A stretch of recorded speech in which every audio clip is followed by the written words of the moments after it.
ढलई रास्तार घुषुरी घुषुरी भत्ता आनिबाकु पंचायत ऑफिस को 82 वर्षीय अभिनक्षम वृद्ध जिबा घटना प्रशासन पारिबा पणियाकु पदारे पकईछि। ए संपर्कित खबर कलिंग टीवी रे प्रसारण परे हाईकोर्ट निर्देश रे केन्द्रापड़ा जिला कोर गाँव श्रीधर साहू घरे पहुंची आईन सेवा प्राधिकरण सचिव एवं प्रशासनिक अधिकारी वीडियो कॉन्फ्रेंसिंग जरिया रे समस्त घटना पचारि बुझिथिले। दिव्यांग रोगाक्रांत एवं अवहेलित श्रीधर घरे विद्युत नथिबा प्रशासनिक अधिकारी माने अवगत होइतिले। खूब शीघ्र बिजुली औषध घर सहित समस्त व्यवस्था जोगाई दिया बोली केन्द्रापड़ा बीडीओ प्रतिश्रुति दैछथि।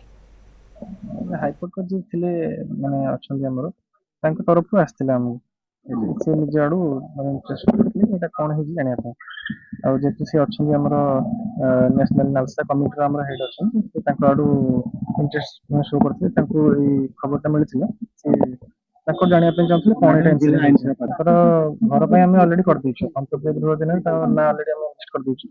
तांको जो नेक्स्ट माने इंस्टॉलमेंट मिलियर अछि तांको मिल जियो ये जून फर्स्ट अछि तांको मिल जियो नुआ